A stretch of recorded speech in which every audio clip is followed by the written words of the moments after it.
बहन भाइयों को मेरी तरफ से और आपके द्वारा जितने भी दर्शक हैं, श्रोतागण हैं, उनको मेरी तरफ से जम्मा जम्मा जोहार। जय धर्मेश, जय सिंगा बोंगा, जय मरांगुरु। चूँकि पूरे झारखंड राज्य में एक आदिवासी बेटा होने के बावजूद, एक माननीय मुख्यमंत्री जो झारखंड के आदिवासी होने के बावजूद आज हमारी जो आस्था, संस्कृति, परंपरा और जमीनों का जो लूट हो रहा है, ये काफ़ी शर्मसार है। और जैसा कि आपने देखा कि पिछले सरहुल में ही किस तरीके से हमारे पहान राजा के साथ अभद्र व्यवहार किया गया। चूंकि कोई भी पहान अगर जहां पे बदली करने का अगर रीत और रिवाज होता है, वह 3 साल में बदली की जाती है, और जहां बदली का प्रावधान नहीं है, वो अपने ही समाज, अपने ही कुल गोत्र, अपने ही खानदान के लोगों को चुना जाता है। लेकिन यहाँ सबसे बड़ा मामला जो है जमीन विवाद को लेकर के, लोग कहे कि जमीन विवाद के कारण जमीन बेची जा रही थी, इसी वजह से हमने पहान चेंज कर दिया। लेकिन दुर्भाग्य का विषय है कि जो जनता के लिए, जनता के द्वारा चुने गए जनप्रतिनिधि के साथ साथ समाज के जो अगुआ, जो जमीन के कारोबारियों के साथ मिली भगत करके चंद पैसों की दलाली करने के लिए लोग जो है इस बात को भूल गए कि आदिवासी जमीन को कोई गैर आदिवासी नहीं खरीद सकता है, और जो पहनाई जमीन है, जो व्यवस्था की जमीन है, जो स्वशासन की जमीन है, वो आदिवासी का जमीन को आदिवासी भी नहीं खरीद सकता है। क्योंकि आदिवासी जमीन के ये जो मुहैया कराया जाता है स्वशासन की विधि व्यवस्था की, हमारा गवा देवती के लिए किया जाता है, उनके रहने सहने, उनके जीविकोपार्जन के लिए किया जाता है। लेकिन ये दुर्भाग्य का विषय है कि जमीन दलालों के माध्यम से जमीन ना बेच पाने का जो मलाल इन लोगों को रहा है, आप इन लोगों का इतिहास उठा के देख लीजिए। चाहे स्वघोषित वर्षा गाड़ी की बात कीजिए, चाहे केंद्रीय सरना समिति के अध्यक्ष फूलचंद तिर्की की बात कीजिए, ये लोगों का नाम प्रखरता से जमीन दलाली में आया ही आया है। और मैंने कहा था कि समय आने दीजिए, समाज को गुमराह करने वाले जितने भी समाज के दलाल प्रवृत्ति के लोग हैं, उनका पर्दाफाश करने का काम करूंगी। ये लोग जन्नेपुरी तन्नेमुड़ी के लोग आज जो है झारखंड को तबाह कर रहे हैं। हमारी संस्कृति, हमारी सभ्यता, हमारा जल जंगल जमीन को लुटवाने के लिए सबसे अग्रिम पंक्ति में ऐसे लोग खड़े हैं। अगर आपको पहान बदली करना था तो हमारा रीति रिवाज और परंपरा के हिसाब से सरहुल जो 9 वर्ष जो कि नया जीवन के रूप में हम लोग शुरुआत करते हैं, चाहे धन धान्य की बात कीजिए, इस प्रकृति की बात कीजिए, नया जीवन की बात कीजिए, हमारा उस समय बदली होता है जब सरहुल का प्रक्रिया होता है। सरहुल के समय मैंने न्यूज के माध्यम से देखा कि सूप को जो घुमाया जा रहा था उसे लूट लिया गया और अखड़ा में रख दिया गया। ये कोई विधि विधान नहीं होता है। जनता को बैठना पड़ता है, गांव के मौजा को, गांव के लोगों को बैठना पड़ता है। दुर्भाग्य है कि इस अगर जमीन का अगर हेरा फेरी हुआ है कहीं पे भी, तो यहाँ के जितने भी आदिवासी हैं वो सभी जिम्मेदार हैं। वो एक व्यक्ति जिम्मेदार नहीं है, क्योंकि आदिवासी जो व्यवस्था की जमीन कभी नहीं बेची जा सकती है, और जिसने भी खरीदा होगा उसको अगर बिल्डिंग भी बना दिया होगा तो उसको तोड़वाने का जिम्मेदारी अब निशा भगत का है। इसकी भी लड़ाई मैं लड़ूंगी कि आदिवासी भूयारी की बात कीजिए, या तो फिर पहनाई की बात कीजिए, या तो फिर मुंडारियों की बात कीजिए। मुंडारियों में सबसे बड़ी खूबसूरती बात है कि खानदानी चलते रहता है। आपको मैं दिखाना चाहती हूँ खतियान। इस खतियान में भी लिखा हुआ है कि आप किसी भी तरह से इस जमीन को किसी को हस्तांतरित भी नहीं कर सकते हैं। तो फिर आप बताइए कि जमीन का खरीद बिक्री का मामला कैसे आया। आज मुझे यहां आने से पहले जिस तरीके से झंडा प्रकरण में मुझे अजय तिर्की जैसे जमीन दलाल के लोगों के द्वारा जो फोन करके धमकाया गया था, ऐसे ही आज मुझे एक मुस्लिम समुदाय के कट्टमकुल्ली से एक जमीन दलाल फोन करता है और कहता है कि इस जमीन में आप ना पड़े, हम दिल्ली में हैं, हम आके बात करते हैं, हमारे रिश्तेदार हैं। हम बोले आदिवासी आपका रिश्तेदार, वो भी पहान, एक मौजा से दूसरे मौजा की बात। ये दुर्भाग्य है हमारे झारखंड राज्य का कि हमारी जमीनों को लगातार गैर आदिवासी लोग लूटने का, खसोट करने का काम बेहतरीन कर रहे हैं। और जिन्होंने भी स्वशासन की जमीन पे घर बनाया है, उनको मैं चेताना चाहती हूं कि स्वतः घर को तोड़ करके दूसरी जगह घर बनाइए। आदिवासियों का जमीन अस्तित्व परंपरा में खिलवाड़ निशा भगत बर्दाश्त नहीं करेगी। मैंने कहा है, चाहे यहाँ का माननीय सीएम हो, चाहे यहाँ के मंत्री हो, चाहे यहाँ के विधायक हो, चाहे कितना बड़ा गुंडा क्रिमिनल जमील दलाल ही क्यों ना हो, टकराना पड़ेगा निशा भगत से। उसके बाद ही ये लोग कोई कदम उठा सकते हैं। इन लोगों को चाहिए, कोई हम लोगों का पैर धो दे रहा है, कोई हम लोगों को सम्मान दे रहा है तो चमकाना है फेस इन लोगों को, धरातल पे उठ करके काम नहीं करना है। इन लोगों को केस नहीं खाना है। जहां पे मलाई मिलता है वहीं पे ये लोग जो आए थे वो लोग वहीं जाने का काम करते हैं। क्यों? उनके घर भी गया था ये लोग। वर्षा गाड़ी जो स्वघोषित ग्राम सभा की अध्यक्ष है, पहान राजा ने उनको सुबह ही नोटिस घर जाके दिया। उन्होंने कहा कि हमको सिक्योरिटी प्रोवाइड करोगे तो हम आएंगे। ये कौन सा तुक बन गया कि समाज में जाने के लिए सिक्योरिटी की आवश्यकता है? अगर आपका मुद्दा था कि यहां गलत हुआ है, जमीन की बिक्री हुई है, तो उनको निशा भगत से टकराने के लिए आना चाहिए था। अगर किसी भी लोगों को, यहाँ के गांव के किसी भी व्यक्ति को अगर वो धमकाएंगी, मुझे मिला है, सूचना मिला है कि वो गांव के लोगों को, जो लोग विरोध कर रहे थे उसका, कि सरहुल के दिन जिस तरीके से हम लोगों की गवाह देवती का अपमान किया गया, जमीन दलालों के माध्यम से, जमीन दलालों के संपर्क में आने वाले आदिवासी जो करके वाकई हमारे समाज को गर्त में लेके जा रहे हैं, उनको मैं चेताना चाहती हूं कि अगर एक भी हमारे लोगों को, जो गरीब गुरबा आदिवासी इस देश के मूल निवासियों को अगर धमकाने का कोशिश किया तो मैं घर में घुस के सेंधरा करूंगी। ये मेरा आदिवासी प्रण है कि आदिवासी का अस्मिता, आदिवासी की जमीन, आदिवासी की परंपरा पे जो भी प्रहार करेगा उनको पुनः चेतावनी देती हूं मैं कि सावधान, खबरदार। इनके लिए निशा भगत नाम की जहर की पुड़िया पूरे झारखंड में घूम रही है, ना कि रांची, ना कि गुमला, ना कि सिमडेगा, ना कि खूंटी, ना कि जमशेदपुर। पूरा झारखंड जो है 5th शेड्यूल के तहत आने वाला झारखंड राज्य है और पेशा अधिनियम कानून जो है लागू हो चुका है।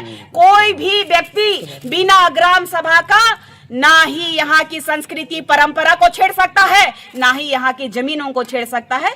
इतना ही कहना चाहूंगी और सबको मैं पुनः कहना चाहूंगी कि आदिवासी जमीन कभी नहीं बिक्री हो सकती है गैर आदिवासियों को। तो हमारा स्वशासन का जमीन को भी इन प्रकार जमीन दलाल लोग एक मौजा जो करके यहाँ बीठा मौजा है और हम जा करके दिल्ली से लेके आएंगे या फिर दूसरी जगह से लेके आएंगे। सबका अपना अपना मौजा होता है, अपना अपना सीमा होता है, सीमांकन होता है, गवाह देवती होता है। तो समझने की आवश्यकता है। इतना करके अपने समाज के जितने भी लोग जो है चुप्पी साधे हुए हैं, उनको मैं तमाम लोगों को कहना चाहती हूँ, अब समय है, उठिए, जागिए, नहीं तो ये अंतिम समय है। यहाँ पर जमीन दलाल, यहाँ पर जो भू माफिया, जो यहाँ संस्कृति परंपरा को ईसा और मूसा वाले लोग लगातार हमारे में प्रहार कर रहे हैं। आज कैसे एक मुसलमान आदमी हमको फोन करके कह दिया कि आप इसमें मत पड़िए, और इनको लज्जा भी नहीं आई। मैं उस खान साहब को कहना चाहती हूँ, और कहा भी मैंने कि जमीन दलाली करना है तो आदिवासियों की जमीन की दलाली मत कीजिए, नहीं तो आप जमीन दलाली करने लायक नहीं रह जाएंगे। इतना ही कह के अपने शब्दों को मैं विराम देना चाहती हूँ तमाम लोगों को। निशा मैम, वर्षा गाड़ी जी ने आरोप लगाया है कि उनको और उनके परिवार वाले को गोली से मारने की धमकी दी गई है, कहाँ तक सच्चाई है ये? तो उनसे पूछनी चाहिए थे कि अगर गोली मारने की धमकी दी गई है तो थाना में सना दर्ज करना चाहिए, केस एफआईआर दर्ज करना चाहिए, ग्रामीणों के साथ बैठना चाहिए। यहाँ तो वो लोग खुद ही ये सबको धमका रही हैं और कह रही हैं कि गोली मारने की धमकी दी गई है। कौन गोली मारने की धमकी देगा? दिया गया है तो वो थाना जाए, प्रशासनिक पदाधिकारी के पास जाए। उनको अगर वाहन बदली करना था तो उनको ग्राम सभा की बैठक करनी चाहिए थी। वो भी ग्राम सभा में 4 महिला नहीं होते हैं। लेकिन ये तो वार्ड 1 के तहत आता है, ग्राम सभा का इसमें क्या रोल है? देखिए, वार्ड की बात अलग होती है, लेकिन आपको समझना होगा कि ये जो झारखंड राज्य 5th शेड्यूल के तहत आने वाला झारखंड राज्य है, यहाँ पर हमारे हर गांव में पहान होते हैं। यहाँ वार्ड हो, चाहे फिर ग्रामीण क्षेत्र हो, चाहे नगर पालिका हो, चाहे पंचायती सिस्टम प्रणाली हो, सभी जगह हमारे पहान राजा होते हैं। चाहे वो आप जाहिर थान वालों की बात कीजिए, संथाल परगना की बात कीजिए, या तो फिर मुंडारियों की बात कीजिए, चाहे उराव सभ्यता की बात कीजिए, सभी का अपना अपना मौजा में पहान होते हैं। अगर ये मसला है कि आपको कोई गोली मारने वाला, तो जाइए थाना। आप जमीन का काम करती हैं, मुझे पता है। अगर प्रमाण देने की आवश्यकता पड़ेगी तो मैं वो भी प्रमाण दे दूंगी। आए ना भाई, लड़े। ये आरोप तो आप पे भी लग रहा है। अरे भाई, आप पे भी आरोप लगेगा कि भाई दूसरा गजनी को लेके भाग गया है, तो क्या करिएगा? आप भग गए, प्रमाण देना पड़ता है। निशा कल तक बिना प्रमाण का कुछ नहीं होता है। निशा कल तक जिस केंद्रीय सरना समिति के अध्यक्ष हुआ करती थी, आज उसका खुलेआम विरोध कर रही है, क्या कारण है? जिसका स्वागत करने के लिए भी मैं ही पैसा दूं, जिसका परंपरा पर जो संस्कृति जो कि समाज में एक नाम चिन्ह देने के लिए, जब मेरा नाम नहीं था क्या, जेलकेम ने मुझे निकाला था, और इस कुड़मी समुदाय का जितना भी मंच रहा वहां निशा भगत का नाम प्रखरता से लिया गया। क्यों? लड़ने वाली रही। और आज मैंने वेट किया कि आज बता दीजिए कि केंद्रीय सरना समिति पंख राज बाबा कार्तिक उरांव जी के सपने को चूर चूर करने वाले इन लोगों को मैं आपके माध्यम से सवाल करना चाहती हूँ कि भाई चंद पैसों के लिए आप अपना समाज को बेच दीजिएगा? तो फूलचंद तिर्की बेच रहे हैं, इसका मतलब? ऑफ कोर्स आपके पास में ये पेपर है, आपको जांच करके आना चाहिए। आप एक आदिवासी समुदाय से आते हैं, फ्रिक्शन पैदा करने वाले लोग हैं ये लोग, जो करके मुझे कहीं ना कहीं लगता है कि गिरजा घर के संपर्क में है इसी वजह से, और जमीन दलालों के संपर्क में है इसी वजह से। जमीन की बात थी तो आपको कोर्ट कचहरी जाना था। जमीन की बात है, जमीन का मसला है, तो इसके लिए संविधान में प्रावधान है कि आपके पास न्यायिक प्रक्रिया के लिए माननीय हाई कोर्ट, माननीय सुप्रीम कोर्ट है। लेकिन पहान की जहां तक बात होती है, ये सामाजिक है। ये कोई भी जनता आकर के वोट देके चला जाएगा वो नहीं मान्य होता है। हमारे यहाँ विधि विधान परंपरा रीति रिवाज होता है, हमारे लोगों को दबाया जा रहा है। ऐसे जमीन दलाल लोग, अभी सिक्योरिटी मांगी थी ना जी, कितना सिक्योरिटी लेके आए हम, जबकि उससे ज्यादा हमको जान का खतरा है। एक तरफ ईसा वाले लोग, एक तरफ मूसा वाले लोग, एक तरफ जमीन के दलाल लोग, हाँ, एक तरफ कुड़मी समुदाय के लोग कि भाई उनको आदिवासी बनने नहीं दूंगी। तो ये भाई दुर्भाग्य का विषय है कि केंद्रीय सरना समिति में मैंने जब तक रही, मैंने समाज के परिप्रेक्ष्य में ही काम किया। आप लोगों ने पूरा देखा है, ऐसा नहीं है कि किसी से छुपा हुआ। आप इसीलिए छोड़ दी थी पार्टी? क्या खुलेगा, धीरे धीरे खुलेगा। और भी बवंडर मसला है। आज जिस तरीके से ये खुलासा हुआ है कि किसी भी तरह आदिवासी जमीन की बिक्री गैर आदिवासी को नहीं हो सकती है, उसी तरह स्वशासन की जमीन को भी कोई आदिवासी भी नहीं खरीद सकता है। तो यही बात है, यही समझने की आवश्यकता है कि अगर आपको बदली करना था तो गांव के लोगों को पहले बैठाना था, सरूल से पहले।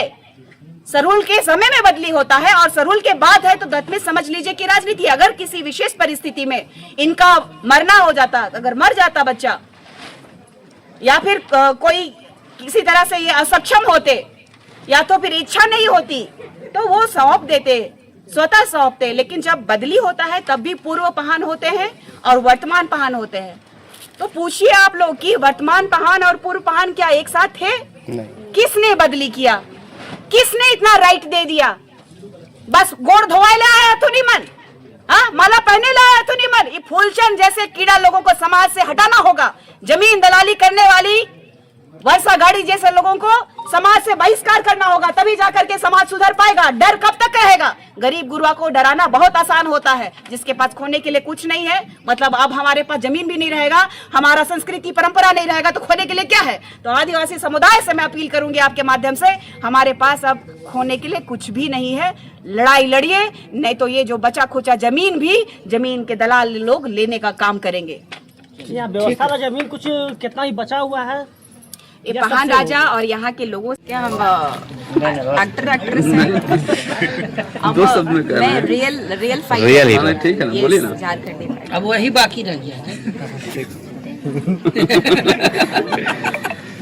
देखिए, चूंकि सबको मैं अवगत कराना चाहती हूँ, जो कोकर मौजा का जो घटना घटा था, आप सभी जानते हैं कि बहुत ही प्रख्यात रूप से हमने वो लड़ाई लड़ी थी कि हमारे झंडे का प्रयोग कोई नहीं कर सकते।